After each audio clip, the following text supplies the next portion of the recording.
એ તો ખેડૂતનો અવાજ અત્યારે દબાવશે. 2027માં ખેડૂત નહીં જવાબ આપે. એમાં હજારોની સંખ્યામાં ઓલ ગુજરાતમાંથી ખેડૂતો જન આંદોલન લાખોની સંખ્યામાં ખેડૂતો હાજર રહેશે. ભગવાનને એક જ પ્રાર્થના છે કે આ બેરી મૂંગી સરકારને ભગવાન સદબુદ્ધિ આપે. સાહેબ કંઈક વધવું તો જોઈએ ને, અમને ખેતી કરવા માટે કંઈક તો વધવું જોઈએ ને. વધવા લાયક રહેવા દેશે ત્યારે અમે ખેતી કરશું ને. તો શું ખેડૂત આતંકવાદી છે? માનતી નથી ખેડૂતનું કાંઈ. પોતાની મહિમાની કરે છે, પરાણે પોલ ઊભા કરવા છે, વળતર દેવું નથી. ખેડૂતોને ગરીબોની સરકાર હોય તો અત્યારે સાંભળવું એ જોઈએ ને. સરકાર સાંભળે નહીં તો ખેડૂતોની સરકાર કઈ રીતે કહેવાય? હમણાં ચૂંટણી 2027ની નજીક જ છે, તો ખેડૂત એ મૂળમાં છે કે બતાવી હોત દેશે પૂરેપૂરી તાકાત. ખેડૂતની તાકાત શું છે? અમારી એ જ માંગ છે કે ખેડૂતોને યોગ્ય ન્યાય અને યોગ્ય વળતર આપવામાં આવે.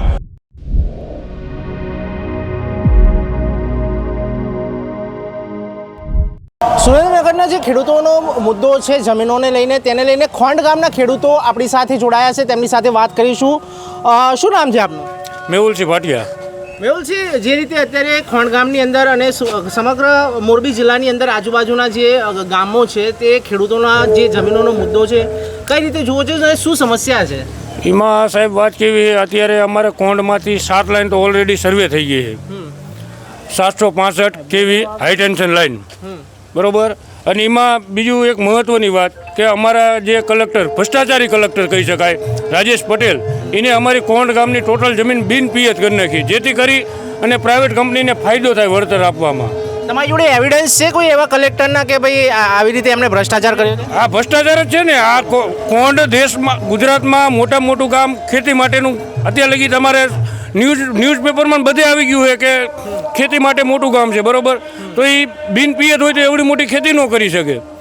ગામમાં 2800થી વીજ કનેક્શન છે, 2800થી વધારે વીજ કનેક્શન છે. હવે ખેતરમાં વીજ કનેક્શન છે, એ કોઈ પંખો હાંકવા માટે તો વીજ કનેક્શન લે નહીં, બરોબર.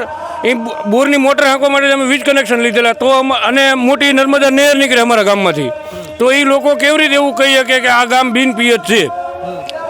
આપણી શું માંગ છે? છેલ્લે આપણે કોઈ અંગે વાત કરી છે? ઘણી જગ્યાએ રજૂઆત કરી, પણ અત્યારે સરકાર અને પ્રશાસનની તાનાશાહીના લીધે અમારું કોઈ સાંભળવા રાજી નથી. કોને રજૂઆત કરી? કલેક્ટર, મામલતદાર, સીએમને ખુદને અમે રજૂઆત કરવા ગયા હતા. ક્યારે વાત કરી હતી સીએમ સાથે? 15 દિવસ જેવું થયું. કોઈ ત્યાંથી સીએમ સાહેબ સાથે કોઈ ચર્ચા વાત થયા પછી કોઈ રિસ્પોન્સ આવ્યો છે સીએમ ઓફિસથી? ના, કોઈ નહીં. તો આ જે અત્યારે હાલમાં તો ભજન ચાલી રહ્યા છે, અને રવિવારે એવું પણ જાણવા મળ્યું છે કે તમામ ખેડૂતો ગાંધીનગર કૂચ કરી રહ્યા છે, ટ્રેક્ટર રેલી કરી રહ્યા છે. તો કેટલા ખેડૂતો જોડાઈ શકે છે? એમાં હજારોની સંખ્યામાં ઓલ ગુજરાતમાંથી ખેડૂતો જન આંદોલન લાખોની સંખ્યામાં ખેડૂતો હાજર રહેશે. જી, આપનું શું નામ છે? મારું નામ હરપાલસિંહ ગજેન્દ્રસિંહ ઝાલા છે. હું કોણ ગામનો ખેડૂત છું, અને અત્યારે અહીંયા પણ અમે આવ્યા છીએ જેતપુર, મોરબીના જેતપુર ગામે. અત્યારે આ ખેડૂતોએ ખૂબ જ સરસ આયોજન કરેલું છે. બહુ જ મોટી સંખ્યામાં અહીંયા ખેડૂતોના દીકરા બધાય બહુ મોટી સંખ્યામાં અત્યારે ઉપસ્થિત છે. અને અમે આ ધૂનમાં અમે સહભાગી બનવા માટે કોણથી 101 જણા અમે જેતપુર ગામે ધૂનનો સહભાગી બનવા માટે આવ્યા છીએ. અને અમને અહીંયા જોઈને આ બધા લોકોનો ઉત્સાહ જોઈને એવું લાગે છે આ રામધૂન અત્યારે બહુ સરસ ચાલી રહી છે, અને અમે અહીંયા આવી અને ધૂનનો ખૂબ જ લાવો લીધો છે. અમારી અત્યારે સરકારશ્રીને એ જ છે કે અમે ભગવાનને એક જ પ્રાર્થના છે કે આ બેરી મૂંગી સરકારને ભગવાન સદબુદ્ધિ આપે, અને જે કંપનીના ઈશારે કે જે સરકાર કંપની જ ચલાવે છે, અદાણી અને અંબાણી, એના ઈશારે જે ખેડૂતો ઉપર દહન કરી અને બળજબરીપૂર્વક પોલીસના પ્રોટેક્શન સાથે, પોલીસને કેમ એટલી બધી તાનાશાહી છે કે ખેતરના મજૂરો ભાગી ગયા છે અમારા. તો પહેલી તો વાત તો એ કે અમારા મોટી મોટી બંદૂકો, મોટા મોટા જીસીબી લઈને કાફલા સહિત, ઘોડા સહિત આવે છે, તો અમારા ખેતી કરતા મજૂરો તો ભાગી જ ગયા છે. અને ક્યાં પણ જ્યાં જમીન જોઈએ ત્યારે ખેડૂતે વાવેલું હોય, ઉનાળુ પાક તલ છે, મગફળીનો પાક છે, એમાં સંપૂર્ણપણે નાશ કરી અને ખેડૂતનું મેદાન કરી નાખ્યું છે. જે વર્ષોથી બાપ દાદાએ ખેડૂતની જમીન પોતાને ઉપજાઉ બનાવવા માટે ખાતરને બહારથી માટી ભરી અને ખૂબ જ ઉપજાઉ ખેતી કરેલી હોય, એ ખેડૂતની એવી મોટી દશા કરી છે કે એ આવનારી એના 4-5 વર્ષ સુધી ખેતીની જમીન સમી પણ નથી થઈ શકતી. અને 20-20 ફૂટ ઊંડા અને 20-20 ફૂટ પહોળા ખાડા કરી અને જમીનની ખૂબ જ દુર્દશા કરેલી છે. અને અમે ખેડૂતો અમારી એ જ માંગ છે કે ખેડૂતોને યોગ્ય ન્યાય અને યોગ્ય વળતર આપવામાં આવે.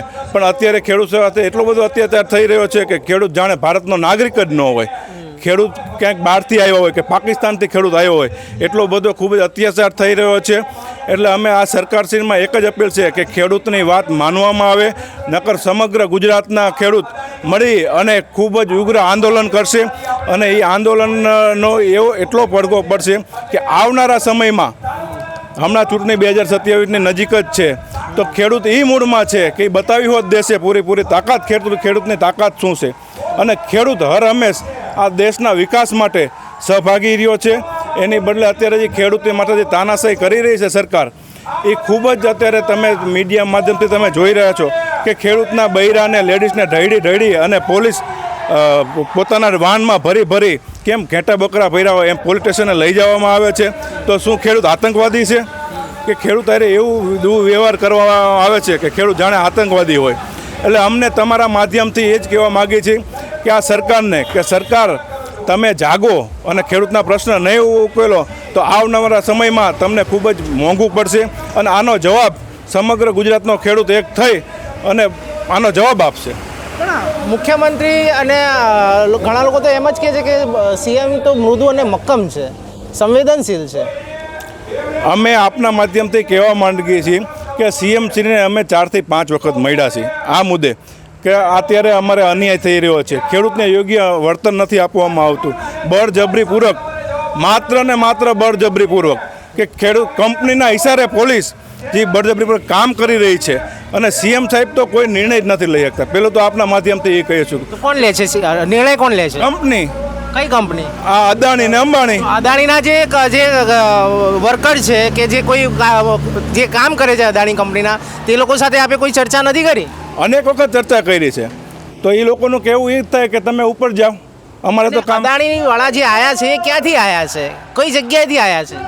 ગુજરાતના છે કે મહારાષ્ટ્રની મુંબઈથી છે? કારણ કે અદાણી તો એક કહેવાય કે ભારતનો ટોપ લેવલના ઉદ્યોગપતિ છે. એમાં જે અધિકારી આવ્યા છે ગુજરાતના હશે એમાં, પણ માત્ર મોટા ભાગના હિન્દી ભાષી છે બધાય. જે લોકોને ખેડૂત શું છે, ખેડૂતનું કંઈ જ્ઞાન નથી, એ લોકો જ બધા આવ્યા છે. એટલે બહારથી આવેલા છે? બહારથી આવેલા છે. અને છે કંપની અદાણીના જ છે. જી. તો આ અંગે હવે તમારો આગામી નિર્ણય શું રહેશે? કારણ કે જો જે રીતે તમે કહી રહ્યા છો કે રેલી નીકાળવામાં આવશે અને જો તે પછી પણ જો રિઝલ્ટ ના મળે, કોઈ સરકાર જવાબ નથી આપતી તો રેલો નીકળવામાં આવશે. ગુજરાતમાં અત્યારે કોઈ રેલીનો ચાન્સ નથી. લાખો કરોડોની સંખ્યામાં ખેડૂત ઉમટશે. હું તમને કહું, તમે જુઓ, જામનગર હોય તો ભલે, દ્વારકા, કચ્છનું વાંઢિયા હોય, કોંઢ હોય, સુરેન્દ્રનગર, મોરબી હોય, બધી જગ્યાએ ખેડૂતનો આક્રોશ જ છે. અત્યારે પહેલાં જો 15 તારીખ સુધી કે 15 તારીખ પછી યોગ્ય નિર્ણય ખેડૂતના હિતમાં આવે તો એક વસ્તુ અલગ છે. બાકી આગળ 2027ની ચૂંટણી છે. આપનું શું નામ છે? મારું નામ જયપાલસિંહ ચૌહાણ છે. ગામ કોણનો વતની છું. કેટલા વીઘા જમીન છે? મારી પાસે અંદાજે 60-70 વીઘા જમીન છે. 70 વીઘા જમીન છે. શેની ખેતી કરો છો? અત્યારે તો મોસ્ટ ઓફલી અમારે મગફળી, કપાસની ખેતી થાય છે અત્યારે હાલની સિઝન પ્રમાણે. એટલે હવે આ અદાણીનો જે મુદ્દો અત્યારે જે વીજ થાંભલાની વાત ચાલી રહી છે, એટલે 70 વીઘાની અંદર તમારે એમને વીજ થાંભલા નાખવાની છે એવું કોઈ હવે checking કદાચ આવ્યું નહીં 2 સર્વે આવી ગયા મારી જમીનની અંદર અત્યારે ઓલરેડી. આ લાઈન તો અલગ છે, એના સિવાયની 2 ઓલરેડી મારી જમીનની અંદર સર્વે કરવા આવે છે. ડેલી 3 વખત આવે છે. પણ અમે લોકો એને પ્રાવધાન્ય આપતા નથી, એટલા માટે એમને પાછા ધકેલી છે. અમને આ મંજૂર નથી. ખેડૂતને કોઈ વસ્તુ આ મંજૂર જ નથી. અત્યારે માની લ્યો કે મારે એક ખેતર 10 વીઘાનું છે, તો હવે એની અંદર પોલ આવશે તો એમાં વધશે શું? સાહેબ કંઈક વધવું તો જોઈએ ને. અમને ખેતી કરવા માટે કંઈક તો વધવું જોઈએ ને. વધવા લાયક રહેવા દેશે ત્યારે અમે ખેતી કરશું ને. ખેતી નહીં કરી તો અન્ન ક્યાંથી પકવશું અમે? કહેવાય છે કે પોતાના જ ખેતરની અંદર એક કહેવાય કે પોલીસ પ્રોટેક્શન મૂકી દીધું છે. આપણે ઘણા અમે વિડીયો પણ જોયા છે, ન્યૂઝ જે સોશિયલ મીડિયાના માધ્યમથી સામે આવ્યા છે. તો પોતાના જ ખેતરની અંદર પોલીસ બંદોબસ્ત મૂકવામાં આવે છે અને પોતે જે ખેતરના જે માલિક છે તે લોકોને અંદર નથી જવા દેવામાં આવતા.